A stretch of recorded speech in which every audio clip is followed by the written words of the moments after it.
আসসালামু আলাইকুম। আলহামদুলিল্লাহ, অবশেষে আজকে আমরা চলে গিয়েছিলাম আমাদের কাঙ্ক্ষিত সেই ট্রলার ভ্রমণে এবং এটি সবথেকে ব্যতিক্রমধর্মী একটি ট্রলার ভ্রমণ। যদি পুরো ভিডিওটি আপনি দেখেন বুঝতে পারবেন যে কি ছিল না আমাদের এই ট্রলার ভ্রমণের আয়োজনে। আগের দিনের ভিডিওতে আমরা বলেছিলাম যে শর্ট টাইমের মধ্যে কোথাও তেমন একটা আমাদের যাওয়া হয় না, তাই আমরা আমাদের এখানে ট্রলার ভ্রমণ করার জন্য একটা প্ল্যান করেছিলাম গত কয়েকদিন আগে। আগের দিন রাত্রে আমাদের যে উপহার সামগ্রীগুলি আছে সেগুলিকে আমরা র্যাপিং করে নিয়েছি এবং এটা আমাদের করতে প্রায় সারা রাতি লেগেছে এবং সকালবেলা আমাদের মূল কাজ হচ্ছে সকালে আমাদেরকে রান্না করতে হবে। এই রান্নাগুলি করে আমাদেরকে নিয়ে যেতে হবে ট্রলারে। দুপুরের খাবারের জন্য আমরা তৈরি করেছিলাম বিরিয়ানি এবং কোয়েল পাখির রোস্ট, এবং বিরিয়ানির মধ্যে আমরা দিয়েছিলাম আমাদের নিজেদের হাতের তৈরি ঘি, যেটা আপনারা আমাদের থেকে অর্ডার করেন। আলহামদুলিল্লাহ, মোটামুটি আমাদের রান্নাটা কমপ্লিট হয়ে গিয়েছে। এখন আমাদেরকে যেটা করতে হবে সেটা হচ্ছে গিফট আইটেমগুলোকে সুন্দর করে সাজিয়ে রেখেছি আমরা। এর পাশাপাশি আমরা নাস্তার যে আয়োজনটা করেছি সেই নাস্তাগুলিকেও আমরা খুব সুন্দর করে রেডি করছিলাম। সবকিছু কমপ্লিট হয়ে যাওয়ার পর এগুলিকে নসিমনের মধ্যে আমরা সাজিয়ে নিয়েছি নদীর পাড়ে যাওয়ার জন্য, যেহেতু আমাদের এখান থেকে নদীতে যেতে প্রায় 1 কিলোমিটারের পথ। এই পথটা আমরা হেঁটেই যাব, আর বাকি যে খাবার বা আসবাবপত্র আছে এগুলিকে আমরা নসিমনে করে পাঠিয়ে দিয়েছি।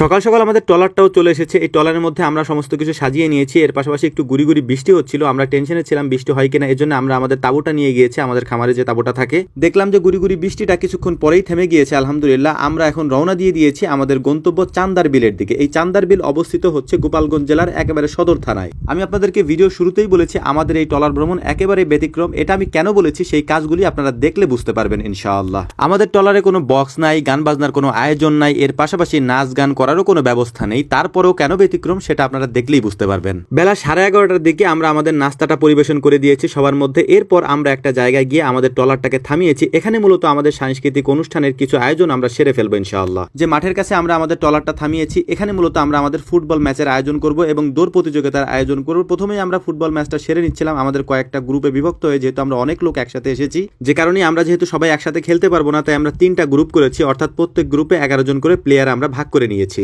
এখান থেকে যারা জিতবে তারা পরবর্তীতে যারা বসে আছে তাদের সাথে খেলে তারপর আমাদের খেলাটা শেষ করবো ইনশাআল্লাহ। ফুটবল খেলা শেষ করার পর আমাদের সবথেকে গুরুত্বপূর্ণ এবং ইন্টারেস্টিং আরেকটা আয়োজন ছিল, সেটা হচ্ছে দৌড় প্রতিযোগিতা। এই দৌড় প্রতিযোগিতা করার জন্য আমরা আমাদের গ্রুপগুলিকে আলাদা করেছি, অর্থাৎ একেবারে ছোট যারা, তারপর থেকে তার থেকে বড় যারা, আবার তার থেকে বড় যারা, একেবারে মুরব্বী যারা, এদের সবাইকে আমরা আলাদা আলাদা গ্রুপে বিভক্ত করে তারপর এই দৌড় প্রতিযোগিতাটা আমরা পরিচালনা করেছি। আলহামদুলিল্লাহ, আমি আমাদের গ্রুপের দৌড় প্রতিযোগিতায় ফার্স্ট হয়েছিলাম, যদিও আমাকে পুরস্কারটা দেওয়া হয়নি। তো যাই হোক, দৌড় প্রতিযোগিতা শেষ করার পর সব থেকে ইন্টারেস্টিং যে খেলাটা আমাদের ছিল সেটা হচ্ছে বালিশ খেলা। যেহেতু আমরা বালিশ খেলা দিয়েছি কিন্তু আমাদের কাছে কোনো বালিশ নেই, তাই আমরা আমাদের ফুটবল দিয়ে এটা আয়োজন করেছিলাম। এই খেলায় মোটামুটি 70 থেকে 80 জনের মতো আমরা এখানে এসেছি, তার মধ্যে সবাই প্রায় অংশগ্রহণ করেছে। এখানে এসেও 4 নম্বর আমি বাদ পড়েছি, এটা খুবই দুঃখজনক একটা ব্যাপার। তবে আনন্দের বিষয় হচ্ছে আমার ছোট ভাইরাই জিতেছে, ওরা জেতা মানেই আমরা জিতে যাওয়া। এরপর এখান থেকে আমরা আমাদের ট্রলারে উঠে তারপর আমাদের ট্রলারটা যখন কিছুক্ষণ চলতে শুরু করলো, এক জায়গায় থামিয়ে আমরা আমাদের দুপুরের খাবারটা সেরে নিচ্ছিলাম, কারণ এরপরে আমাদের মূল প্রোগ্রাম যেটা সাংস্কৃতিক অনুষ্ঠান সেটা এখন আমাদেরকে শুরু করতে